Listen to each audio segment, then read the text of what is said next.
afternoon, we're here with Dr. Michael Ledin, who is an expert on Iran, a world-renowned expert on Iran. We are at the Foundation for the Defense of Democracies, and we are interviewing Dr. Ledin regarding the movement, the Green Movement, and all of the various other considerations with regards to American policy and international issues regarding Iran altogether. So, Dr. Ledin, the first question is, in terms of today's populist movement in Iran, do you think that Iranian people will need the support of foreign assistance, or do you think that they will be able to bring this movement and the situation to fruition themselves? I don't know, and nobody knows, because it cannot be known. All we can say is that in modern history, most successful revolutions have had outside assistance. And we don't know whether they were successful because they had outside assistance or whether they would have failed without the outside assistance. But we know that all along, from the American Revolution on, the American Revolution really marks the beginning of modern, what I would call modern revolutions. They've always had outside support, the ones that worked.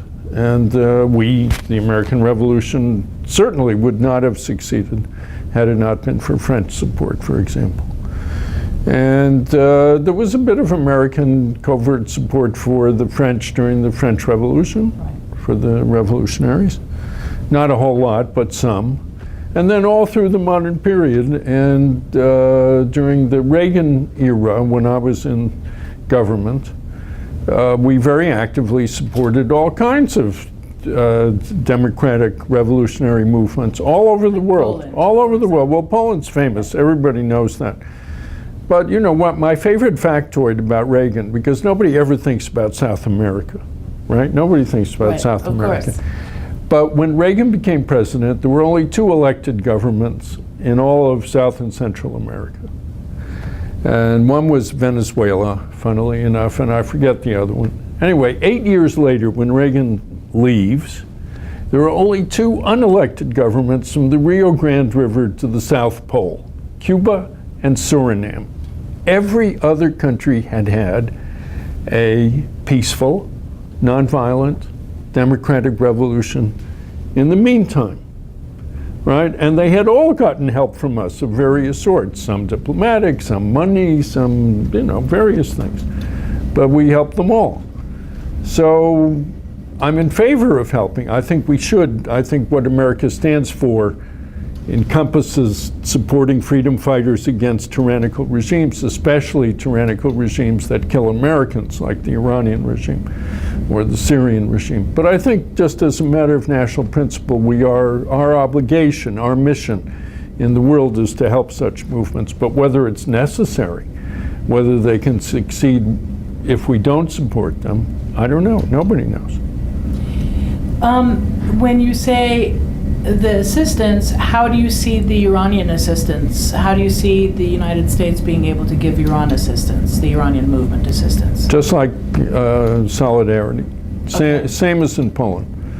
Non-lethal, non-military, political, financial, technological. These are the main components. So it turns out it's interesting. I learned a lot during the Cold War, things that I wouldn't have expected.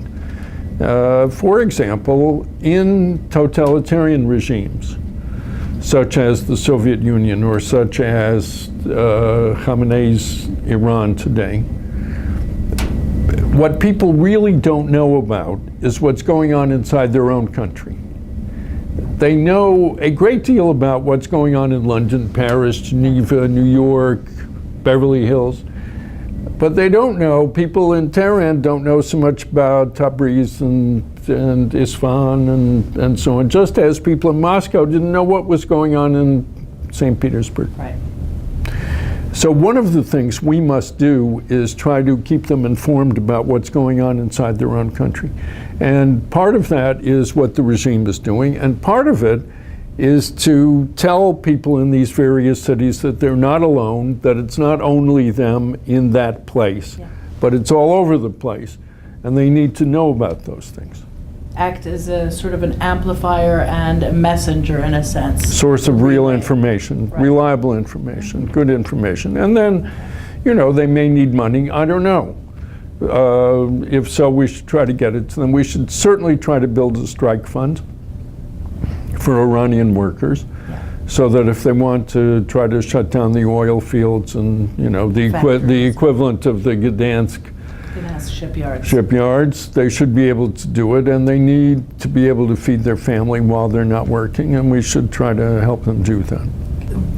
To what extent do you think that the Iranian middle class believes, for example, that the United States is actually offering to create democracy in Iran, help move a democratic movement along for Iran? Oh, I should think by now they're convinced that America is not going to help. Certainly Obama's not going to help. I think that almost all of them believed at the beginning that Obama would help. But I think it's 2.5 years now, and he's not only not done anything, but he failed to do the minimum things at moments when obviously he should have. So I think I would be amazed if people in Iran any longer believed that the United States, with this administration, is going to actively support them. Well, I recently had a conversation with someone who explained to me that they had, it was an Iranian who had talked to Obama about the various human rights violations and the various incredible difficulties that the Iranian people live in, either financially, prison, anything you can imagine. Yes. He'd really just tried to give Obama an actual picture of what life in Iran is like for Iranians. And Obama had intently listened, and in the end he had said, okay, well, tell us, how can we try to negotiate with the regime? So that, I think, backs up what you've just actually said. Yeah, well, you know, I wrote a book called Accomplice to Evil. Right. It's an old story. When back in the 40s, early 40s, when the Polish Jews were being decimated, there was a famous rabbi in New York who was a friend of Roosevelt's, President Roosevelt. And it was obvious the United States wasn't doing anything to try to save the Polish Jews. And this rabbi, Rabbi Wise was his name, said, well, if Roosevelt only knew, right, then he would do something. So clearly he doesn't know. So if we can get to him, so finally they got to Roosevelt. And Rabbi Wise started to tell him about all this. And Roosevelt stopped him and he said, yes, I know. We know all of that. And we probably even know more than you do. What do you want me to do? And that's the way they think. And it's the way leaders of the democracies always think when they're confronted with some truly evil enemy. Right, I mean, look at France and England, how they behave towards Hitler. Look at how all of Europe behaved toward Mussolini. I mean, take whatever your favorite example is. The United States in the entire 20th century never once initiated one of these major conflicts with a major source of evil. We always waited until we were attacked or until the other side moved first, because it's very hard for the people from within a system like ours to generate the momentum and the political pressure to convince the leaders to take the risks that are always involved. You know, they're not risk takers. Yeah. Look, my father used to tell me that in his lifetime, the greatest miracle came in the summer of 1941, when the draft, the bill that started to recruit an army in the United States, because there was none really, before then, passed the House of Representatives by 1 vote. And all the polls were against us getting involved. And even after Pearl Harbor, had it not been for the fact that Hitler declared war on us, we would not have gotten involved in the European war. Yes, we would have gone after Japan in the Pacific because they bombed us. But we wouldn't have gone to Europe, not for a while. So over and over again, you have the same pattern. And here we have the Iranians. What drives me crazy is that the Iranian regime has been killing Americans for a very long time, 32 years, and they're still killing Americans. And everybody knows it. It's not a secret, it's not a mystery. We know that they're supplying weapons to these monsters in Iraq and Afghanistan, Somalia, and so forth. It's proven. And yet still we don't have a national leadership that wants to go after them, which is really a pity, because just as when I was in the White House in the last few years of the Gorbachev period in the Soviet Union, you know, we used to say to members of the cabinet, look, the Soviet regime is hollow. Don't you see it? It's hollow, it's finished, it's empty. It lacks the will to even defend itself anymore. And there you give all these examples. Just give it a little push. You don't have to attack them. Just give it a little push. Sneeze at them. It's probably enough. And in the end, as we all know, that's what happened. I mean, the air just went out. There was this terrible sucking sound, and down it came, right? Nobody did anything to them. It was just whoosh, finished. Well, Iran is just like that. I mean, I've never seen anything so hollow as this regime right now in Tehran. I mean, they are finished. You know they're finished. I mean, they don't know what to do about anything anymore. Shall we release hostages? No, we shouldn't. Shall we give money to the people to buy milk? Well, I don't know. If so, how much? Who knows? How would you do it? Well, we'll invent some way, and so forth. Then everything fails. And you said that very beautifully in your article the other day. Khamenei must go and take Ahmadinejad with him. Yes, take them. I mean, they don't like each other, obviously. Yeah. But yes, they can go together. Wherever it is they're going to go. They can go to wherever Gaddafi's going to go. Yes. So, okay, just I want to say, what's your idea about this? Is it totally you think about an upgrade or change in regime in Iran? No, you can't reform a totalitarian regime. That I'm really confident about. You can't reform them. You can't fix it. Either you've got it or you don't. And there used to be all these debates. Again, I mean, look at Gorbachev, perestroika, and all of this stuff, glasnost. And people like me used to say all the time, those concepts are impossible, because either you have a communist system or you don't have it, but there's nothing in the middle. There's no halfway. There is no communism with a human face. There's no Islamic Republic with a human face. You can't have it. Either you have a Khomeiniist regime or you don't. So I think you have to bring down the regime. You have to replace it with something more civilized. And so we can hope to some, let's say, the glasnost or perestroika in Iran maybe can make it? Can't do it. And but we have some person in Iran with a new thing in the regime, I think, is some persons that don't care with the before is the idea in the first decade of after the revolution. Yes. So we change the main in the same person. You Yes. think is a can't is a fix the regime, and so is a change the idea to the regime. Just we think for the change coming the new regime. I think that changing personnel is not enough, although it's important. I mean, it's important that the current ruling class go. They must go and be replaced by other people. But then you have the legitimacy for a new ruling class, the new political class in Iran, can only come from the people. It can't come from these old concepts which have failed after all. You know, anybody who lives in Iran knows that the Islamic Republic has failed. Right? I mean, look at inflation, look at unemployment, look at suicide rate, look at how the world looks at them. Just sort of add it all up, and you find a failed state. So you need a new one, and the new system has to be ratified by the people. So they have to go through the usual procedure.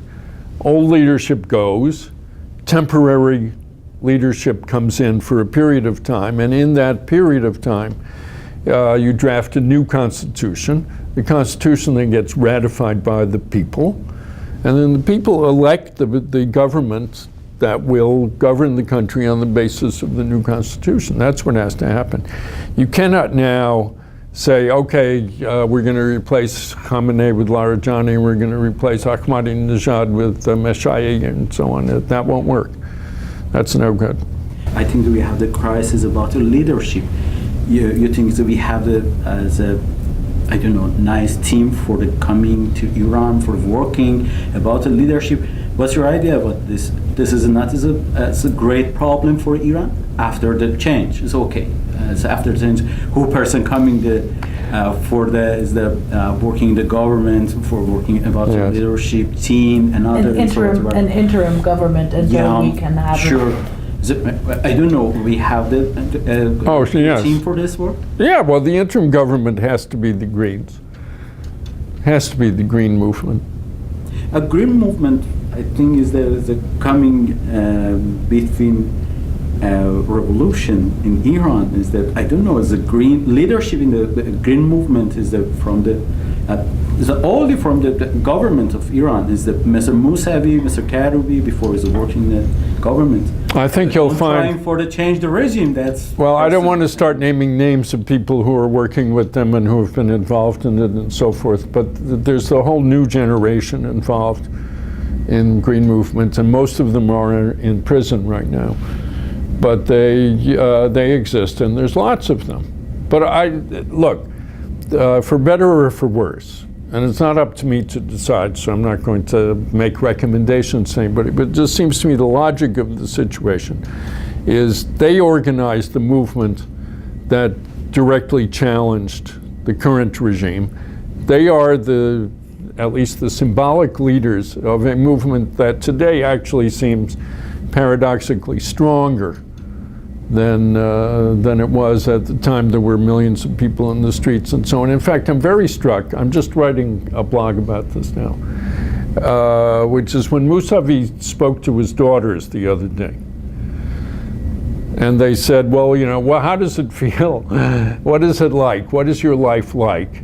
And he said, he cited this novel by, who is it, Gabriel Garcia Marquez, right, called what, Life of a Kidnapped Person or something, whatever it's called. Yeah.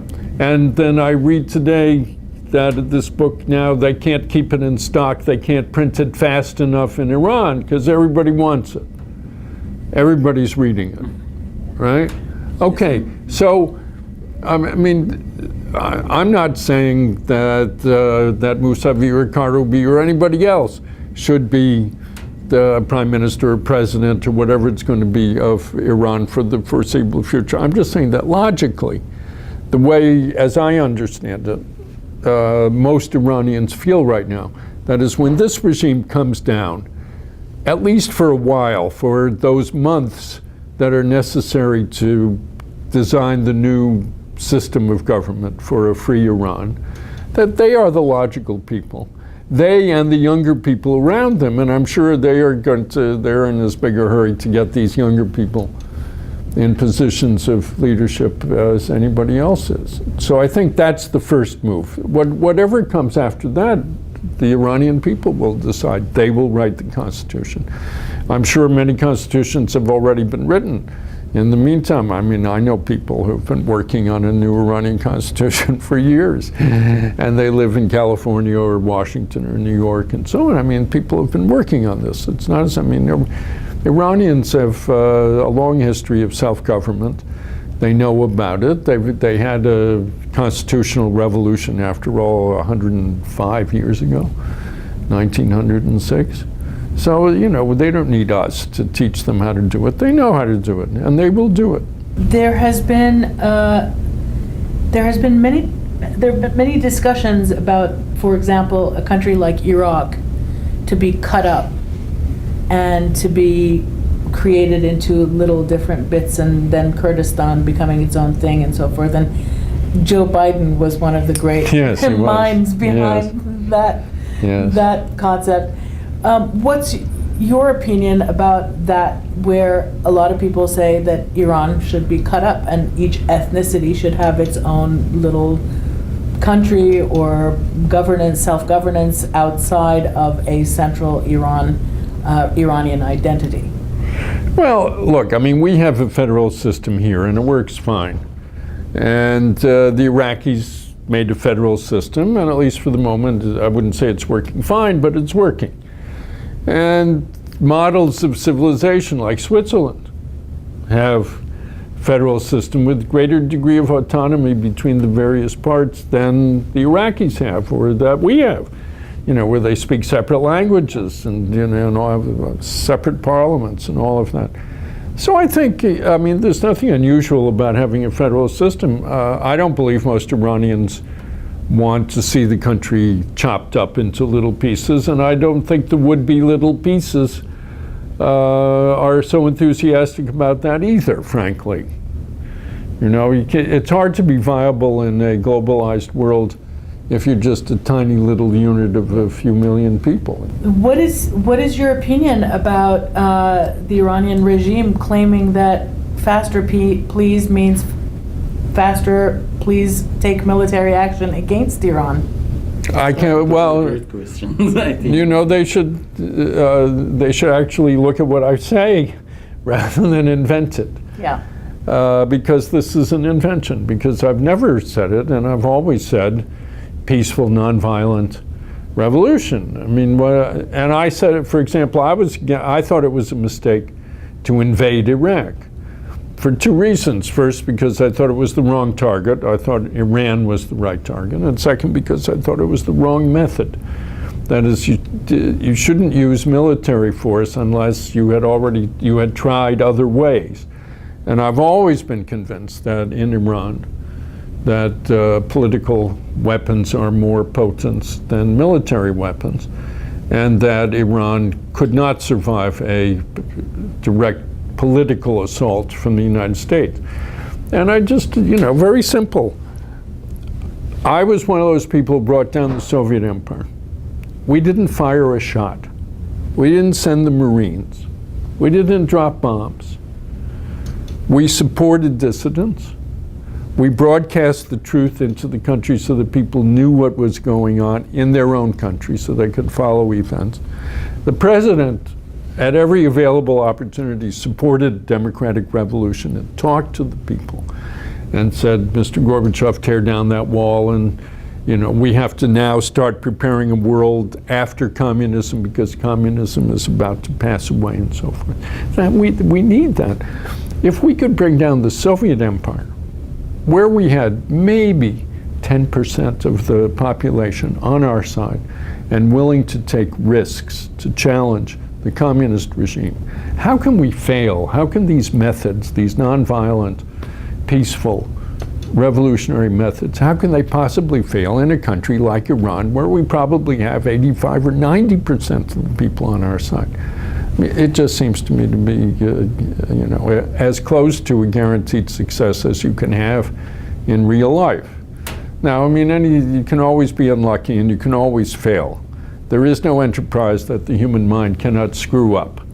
Now, I don't know how you translate that into Farsi, but the business of screwing up is enormously important in the real world in policy.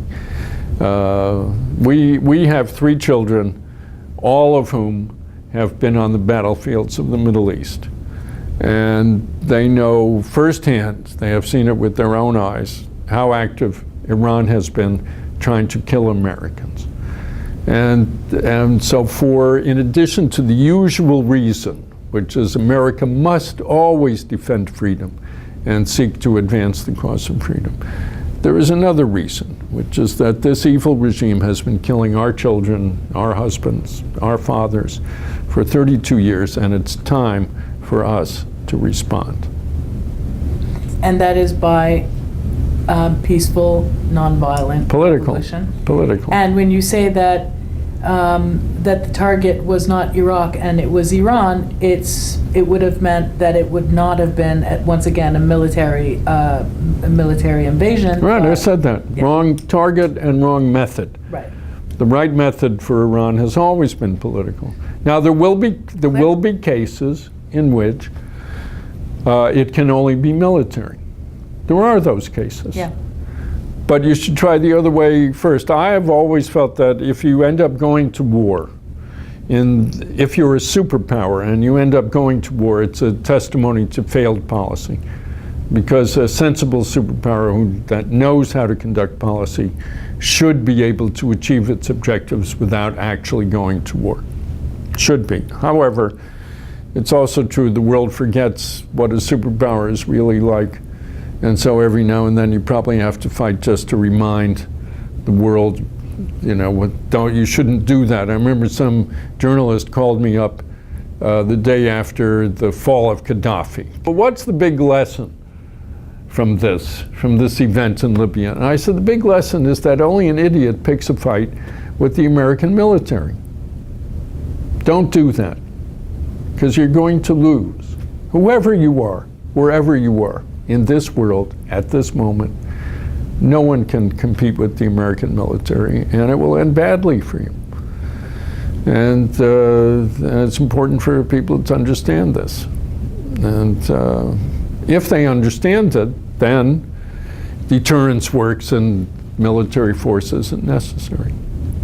But in any case, in the Iranian case, military force was never necessary and is not necessary today if we do it right and if we support nonviolent revolution.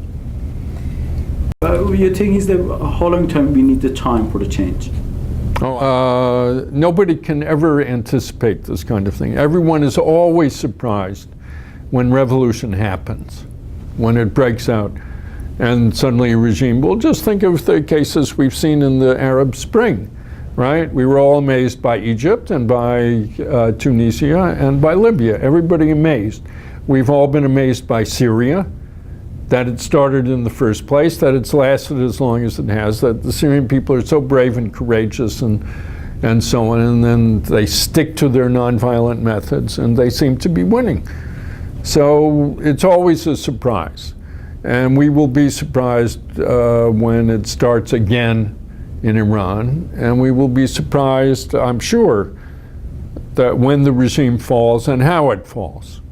Because most people have in their minds, I mean, I've written a lot about this general subject of dictatorship to democracy. The first case in the modern period was Spain, right, when Franco died. I was a correspondent in Europe. And we were hanging around waiting for Franco to die. And Franco wouldn't die. It was very annoying. It cost everybody their vacation, right? I mean, he just would not die. So we started, you know, one would talk to Spaniards and one would say to them, well, what's going to happen when Franco dies? And they would all say, well, we're going to have civil war, because that's what we do, we Spaniards. We're not like the Portuguese. We kill the bull. Famous Spanish kind of statement. Well, they didn't have a civil war at all. Nobody raised a finger. I mean, one day a few Guardia Civil grabbed Parliament for an hour and said, you know, long live dictatorship or some nonsense like that, and they came and arrested him, and that was the end of it. When instead, in Portugal, there was real fighting, right? It was the opposite of what people expect. People never expect what is going to happen. Life is full of surprises. So I don't know. I think, I will only say that I think if the American government had a sensible Iran policy, that we could expect the fall of the regime in no more than a year. But I wouldn't be surprised to see it fall tomorrow. I mean, it can fall tomorrow. It's ready to fall.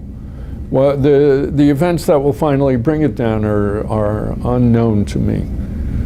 But when they happen, we will all say, oh yes, of course, that's the way it was always going to happen. People always say that. Machiavelli, greatest political thinker of all time, And so you said, tyranny is the most unstable form of government.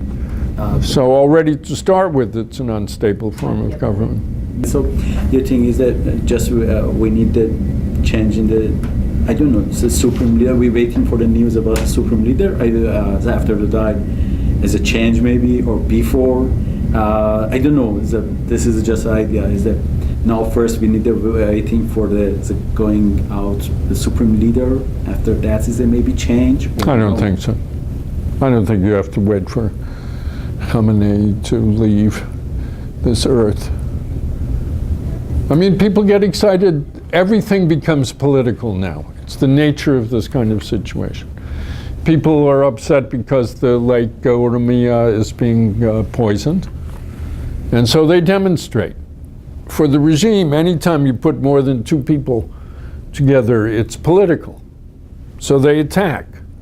And then it becomes transformed into a larger political thing. One of these days, one of those demonstrations, one of those confrontations between the people and the security forces will explode into something larger. And at that point, some people inside the regime will leave it and say, I can't stand it anymore, I'm going to join the people, and then it'll come down. And finally, sanctions? Yeah, I'm all for sanctions. It makes the regime's life more difficult, which is all to the good. I would like to see tougher sanctions, obviously. I would like to see petroleum sanctions, because that's really the lifeblood of the regime. We here at FDD have been very active conceiving and supporting sanctions and getting congressional support for sanctions.